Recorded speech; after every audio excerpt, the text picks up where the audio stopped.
Era uma manhã fria de inverno em 1995 quando Sumie Inagaki, aos 48 anos, acordou com uma sensação estranha nas pernas. Ela havia corrido milhares de quilômetros ao longo da vida, mas naquele dia, algo estava diferente. Muito diferente.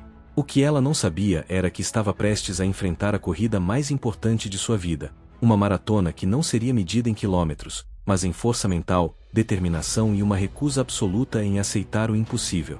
Sumie nasceu em Osaka, Japão, em 1947, filha de uma família tradicional japonesa. Desde pequena, ela demonstrava uma energia inquieta que preocupava seus pais. Enquanto outras meninas da sua idade brincavam de boneca, Sumie corria pelos jardins da casa, saltava muros e desafiava qualquer limite físico que encontrasse pela frente. Sua mãe, Michiko, frequentemente a repreendia: "Sumie-chan, isso não é comportamento adequado para uma menina." Mas havia algo nos olhos da garota que sugeria que ela nunca se contentaria com o adequado. Aos 15 anos, Sumie descobriu o atletismo na escola. Seu primeiro treinador, Sensei Yamamoto, notou imediatamente algo especial nela. Não era apenas sua velocidade ou resistência, era sua mentalidade. Enquanto outros atletas reclamavam do treinamento pesado, Sumie pedia mais. "Sensei", ela dizia, "se posso fazer 10 repetições, posso fazer 20. Se posso correr 5 quilômetros, posso correr 10. Yamamoto, um homem severo que raramente demonstrava emoções, encontrou-se sorrindo com a determinação implacável de sua aluna. Durante os anos de escola, Sumie quebrou recordes locais e regionais. Ela especializou-se em corridas de longa distância, onde sua resistência mental se mostrava tão importante quanto sua capacidade física. Seus colegas de equipe contavam histórias de como ela continuava correndo mesmo quando todos já haviam parado, como se tivesse um motor interno que nunca se desligava. Em 1970, aos 23 anos, Sumie participou de sua primeira maratona oficial. A Maratona de Tóquio ainda não existia como evento internacional, mas havia competições regionais que atraíam os melhores corredores do país. Sumie terminou em terceiro lugar entre as mulheres, um feito notável para uma estreante. Mais impressionante ainda foi sua reação ao cruzar a linha de chegada. Em vez de colapsar de exaustão como muitos corredores faziam, ela imediatamente perguntou quando seria a próxima corrida. Os anos seguintes viram Sumie estabelecer-se como uma das maratonistas mais consistentes do Japão. Ela não era necessariamente a mais rápida, mas era inquestionavelmente a mais confiável. Competição após competição, ela aparecia, corria e terminava. Lesões que afastariam outros atletas por meses, ela superava em semanas. Condições climáticas adversas que faziam outros desistirem, ela enfrentava com um sorriso determinado. Em 1984, aos 37 anos, Sumie finalmente conseguiu sua oportunidade nos Jogos Olímpicos de Los Angeles. Embora não tenha ganhado uma medalha, sua performance foi memorável por outras razões. Durante a corrida, ela ajudou uma competidora suíça que havia caído e se machucado, perdendo tempo precioso que poderia ter lhe dado uma colocação melhor. Quando perguntada sobre isso depois, sua resposta foi simples: a corrida não é apenas sobre chegar primeiro. É sobre como você chega lá. Após os Jogos Olímpicos, Sumie continuou competindo, mas também começou a treinar jovens atletas. Ela havia se casado com Kenji Inagaki, um engenheiro gentil que apoiava completamente sua paixão pelo atletismo. Eles não tiveram filhos, mas Sumie encontrou em seus alunos uma forma de maternidade que a satisfazia profundamente. Ela os ensinava não apenas técnicas de corrida, mas lições de vida. A dor é temporária, ela dizia repetidamente. Desistir é para sempre. Seus métodos de treinamento eram únicos. Enquanto outros treinadores focavam principalmente na preparação física, Sumie dedicava igual atenção ao desenvolvimento mental de seus atletas. Ela os fazia meditar antes dos treinos, visualizar suas corridas e, mais importante, aprender a controlar sua conversa interna durante os momentos de maior dificuldade. Sua mente desistirá muito antes do seu corpo, ela explicava. Aprenda a silenciar a voz que diz pare e amplifique a que diz continue. Em 1992, Sumie decidiu fazer uma transição gradual para a aposentadoria das competições. Aos 45 anos, ela ainda estava em forma excepcional, mas sentia que havia dado tudo o que podia ao esporte competitivo. Ela planejava dedicar-se integralmente ao treinamento e talvez escrever um livro sobre sua filosofia de corrida. Tinha uma vida confortável, um casamento feliz e o respeito de toda a comunidade atlética japonesa. Mas então veio aquela manhã de inverno em 1995. A sensação estranha nas pernas rapidamente se transformou em algo mais preocupante. Sumie, que sempre foi profundamente sintonizada com seu corpo, sabia que algo estava seriamente errado. Ela procurou diversos médicos, passou por inúmeros exames, e finalmente recebeu o diagnóstico que mudaria sua vida para sempre: esclerose lateral amiotrófica, conhecida como ELA ou doença de Lou Gehrig. O neurologista, Dr. Sato, explicou a condição com a frieza clínica típica de sua profissão. Era uma doença progressiva que atacava os neuronídeos motores, causando fraqueza muscular que eventualmente levaria à paralisia completa. A expectativa de vida típica após o diagnóstico era de 2 a 5 anos. Não havia cura. Não havia tratamento efetivo. Não havia esperança médica. Sumie ouviu tudo em silêncio. Kenji, sentado ao seu lado, segurou sua mão com força crescente conforme o médico falava. Quando o Dr. Sato terminou, ele perguntou se eles tinham alguma pergunta. Sumie olhou para ele com a mesma determinação que seus treinadores e competidores conheciam tão bem e disse: Doutor, o senhor já correu uma maratona? Dr. Sato pareceu confuso. Não, eu não vejo a relevância. Aos 20 quilômetros de uma maratona, Sumie continuou, seu corpo está gritando para você parar. Cada fibra muscular está em chamas, seus pulmões estão lutando por ar, sua mente está te implorando para desistir. É o que chamamos de parede. A maioria das pessoas bate nessa parede e para. Mas algumas poucas descobrem que podem atravessá-la. Não porque o corpo de repente fica mais forte, mas porque a mente decide que impossível é apenas uma palavra. O médico tentou explicar que a ela não era uma questão de força de vontade, mas Sumie já havia parado de escutar. Ela havia encontrado sua nova corrida. Nas semanas seguintes, Sumie mergulhou em pesquisas sobre a ELA com a mesma intensidade que dedicara ao estudo de técnicas de corrida. Ela leu todos os artigos médicos que conseguiu encontrar, contatou especialistas internacionais e conversou com outros pacientes. O que descobriu confirmou o que o Dr. Sato havia dito: a doença era progressiva, incurável e fatal. Mas também descobriu algo que os médicos não enfatizavam: havia uma variabilidade enorme na progressão da doença. Enquanto alguns pacientes deterioravam rapidamente, outros mantinham função muscular por anos. Alguns perdiam a capacidade de falar primeiro, outros perdiam o uso das pernas.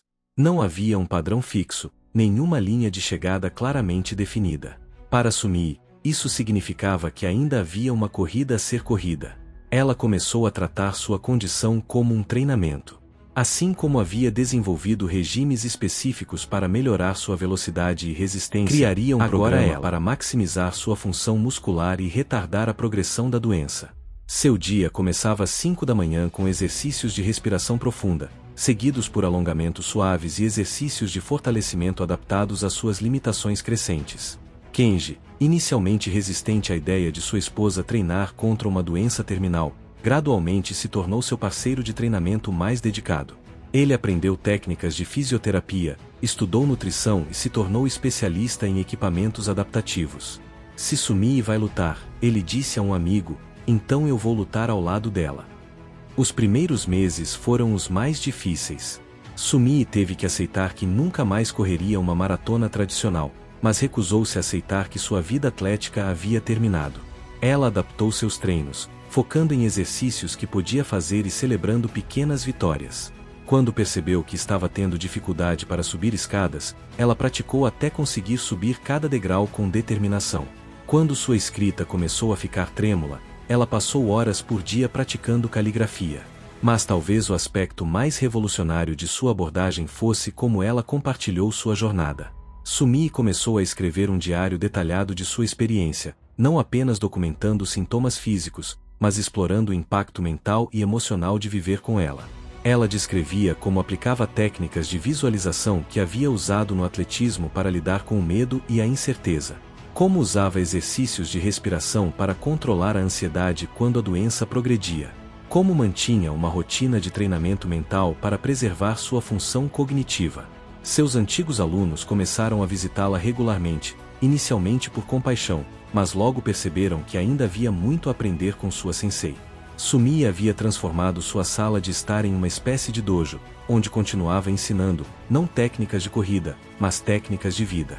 Vocês pensam que estou doente, ela dizia com um sorriso, mas eu estou na corrida mais importante da minha vida. E estou ganhando. 18 meses após o diagnóstico, quando a maioria dos pacientes de ela já havia perdido significativamente a função muscular, Sumie ainda estava caminhando, falando claramente e vivendo de forma independente. Ela havia perdido peso e sua voz estava ligeiramente mais fraca, mas sua mente permanecia afiada e seu espírito, inabalável. Foi nessa época que ela decidiu fazer algo que chocou a comunidade médica. Ela se inscreveu para participar da Maratona de Tóquio de 1997, não como corredora, mas como voluntária em uma cadeira de rodas, ajudando outros corredores com necessidades especiais. Quando os organizadores hesitaram em aceitar sua inscrição devido à sua condição, Sumie apresentou uma proposta detalhada mostrando como ela poderia contribuir significativamente para o evento. No dia da maratona, vestindo uma jaqueta que dizia maratonista mental, Sumie passou 12 horas ajudando outros participantes, distribuindo água, oferecendo encorajamento e demonstrando que a verdadeira força não vem necessariamente dos músculos. Sua presença inspirou não apenas os corredores, mas também os espectadores. Fotos dela sorrindo enquanto encorajava um corredor exausto a continuar foram publicadas em jornais por todo o Japão. A história de Sumie começou a se espalhar além das fronteiras do Japão. Ela recebeu convites para falar em conferências médicas, onde apresentava sua abordagem única para viver com ela. Sua mensagem era simples mas poderosa: não posso controlar o que acontece com meu corpo, mas posso controlar como respondo a isso. Não posso escolher ter ela, mas posso escolher como viver com ela. Em 1998, 3 anos após o diagnóstico, Sumie publicou seu livro A Maratona Mais Longa, Correndo contra o Impossível. O livro combinava sua experiência pessoal com técnicas práticas de treinamento mental que ela havia adaptado para pessoas enfrentando doenças crônicas. Tornou-se um best-seller no Japão e foi traduzido para várias línguas. Mas o verdadeiro impacto de Sumie foi sentido através das pessoas que ela tocou diretamente. Ela fundou um grupo de apoio para pessoas com ela, aplicando princípios de treinamento em equipe que havia aprendido no atletismo. Os membros do grupo não apenas compartilhavam suas experiências, mas trabalhavam juntos em treinos adaptados às suas capacidades individuais. Eles se encontravam semanalmente, estabeleciam metas pequenas mas significativas e celebravam cada vitória, por menor que fosse.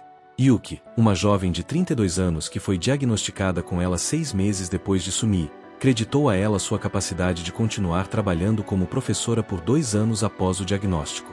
Sumie-san me ensinou que ela não é uma sentença de morte, Yuki explicou. É uma mudança de percurso. Eu não posso mais correr, mas posso ainda ensinar. Não posso mais levantar objetos pesados, mas posso ainda abraçar meus alunos. Ela me mostrou que o foco deve estar no que ainda posso fazer, não no que perdi. Conforme os anos passaram, o corpo de Sumie gradualmente sucumbiu à progressão da doença. Sua fala se tornou mais difícil, sua mobilidade diminuiu e ela eventualmente precisou de uma cadeira de rodas motorizada. Mas aqueles que a conheciam notaram que, de alguma forma, ela parecia ficar mais forte mental e espiritualmente conforme ficava mais fraca fisicamente. Em 2000, 5 anos após o diagnóstico, Sumie ainda estava ativa e engajada. Ela havia ultrapassado significativamente a expectativa de vida média para pacientes de ela, e os médicos começaram a estudar seu caso. Dr. Sato, o neurologista que havia dado o diagnóstico inicial, admitiu que havia subestimado o poder da abordagem de Sumie. Não podemos explicar completamente por que ela está indo melhor do que esperávamos, ele disse. Mas não podemos negar que sua atitude e regimento têm feito uma diferença. Sumie continuou escrevendo, agora usando um computador com tecnologia de rastreamento ocular. Seu segundo livro, Além da Linha de Chegada, Redefinindo Vitória, explorava como sua experiência com ela havia mudado sua compreensão do que significava ganhar. Eu costumava pensar que vencer era chegar primeiro, ela escreveu. Agora sei que vencer é chegar. Período. Seu trabalho começou a influenciar não apenas outros pacientes de ela, mas também atletas saudáveis e treinadores. Técnicas de treinamento mental que ela havia desenvolvido para lidar com a progressão da doença se mostraram eficazes para atletas enfrentando pressão competitiva. Sua abordagem de celebrar pequenas vitórias e focar no processo ao invés do resultado final revolucionou programas de treinamento em todo o país. Em 2002, 7 anos após o diagnóstico, Sumii foi convidada a acender a tocha olímpica cerimonial em um evento especial em Tóquio. Usando sua cadeira de rodas motorizada, ela lentamente se aproximou do caldeirão. Sua mão tremia visivelmente enquanto segurava a tocha, mas sua voz, embora fraca, era clara quando ela disse: "Esta chama representa o espírito humano que nunca se apaga, não importa o quão forte seja o vento." O momento foi transmitido ao vivo na televisão japonesa e se tornou um dos clipes mais assistidos na internet naquele ano. Cartas de admiradores chegaram de todo o mundo, de pessoas enfrentando suas próprias batalhas contra doenças, lesões e adversidades. Uma carta de um veterano de guerra americano que havia perdido as pernas dizia: "Sumii, você me mostrou que eu não perdi minhas pernas. Eu as troquei por uma perspectiva diferente sobre o que significa ser forte." Conforme 2003 se aproximava, Sumii sabia que sua maratona estava chegando ao fim. Sua respiração estava ficando mais laboriosa, e ela precisava de assistência para a maioria das atividades diárias. Mas em vez de se tornar mais reclusa, ela se tornou mais determinada a maximizar o impacto de seus dias restantes. Ela começou um projeto ambicioso: criar um centro de treinamento mental para pessoas com doenças crônicas. Com a ajuda de Kenji e uma equipe de voluntários, ela desenvolveu um programa abrangente que combinava técnicas de atletismo, psicologia esportiva e medicina integrativa. O Centro Sumii Inagaki abriu suas portas em abril de 2003, oferecendo programas gratuitos para qualquer pessoa enfrentando desafios de saúde. O centro não era apenas um local de reabilitação física, mas um espaço onde as pessoas aprendiam a redefinir sua relação com a adversidade. Participantes faziam treinos adaptados às suas capacidades, participavam de grupos de apoio estruturados como equipes esportivas e aprendiam técnicas de visualização e respiração. Mais importante, eles aprendiam a filosofia central de Sumii, que a verdadeira força não vem de nunca cair, mas de sempre se levantar. Durante o verão de 2003, Sumii ainda estava fazendo aparições públicas ocasionais, embora sua fala fosse agora quase inaudível sem amplificação. Em sua última palestra pública, ela foi introduzida como a mulher que transformou uma sentença de morte em uma lição de vida. Sua apresentação foi curta, mas poderosa. "Quando eu era uma jovem corredora, eu pensava que a coragem era sobre não ter medo. Agora eu sei que a coragem é sobre ter medo e continuar mesmo assim. Eu pensava que a força era sobre nunca cair. Agora eu sei que a força é sobre sempre se levantar. Eu pensava que vencer era sobre chegar primeiro. Agora eu sei que vencer é sobre chegar." Ela fez uma pausa, olhando para a audiência com olhos que ainda brilhavam com determinação. "Eu não escolhi ter ela, mas eu escolhi como viver com ela.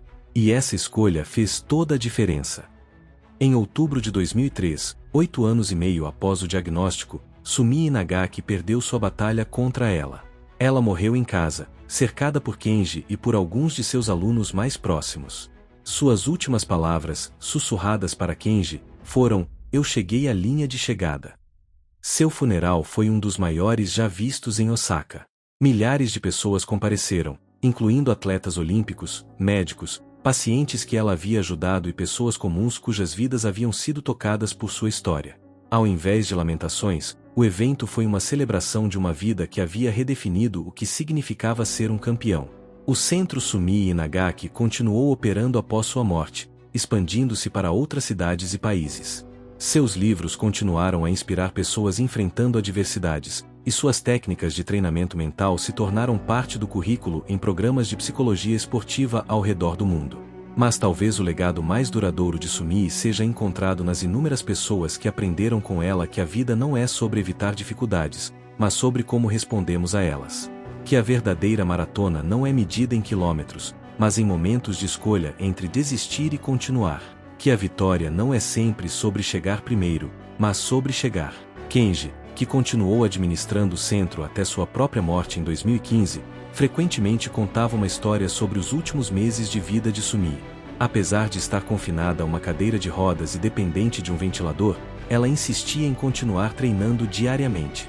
Seu treino consistia em exercícios de respiração, meditação e trabalho mental. Quando perguntado por que ela continuava, sua resposta foi simples: Um verdadeiro atleta nunca para de treinar, mesmo que o único músculo que reste seja o coração. A história de Sumi Nagaki nos lembra que às vezes as corridas mais importantes que fazemos não são em pistas ou estradas, mas nos corredores da nossa própria vida. Que a verdadeira resistência não é medida apenas em quilômetros percorridos, mas em espírito mantido. Que a maior vitória não é sempre sobre vencer outros, mas sobre não ser vencido pelas circunstâncias.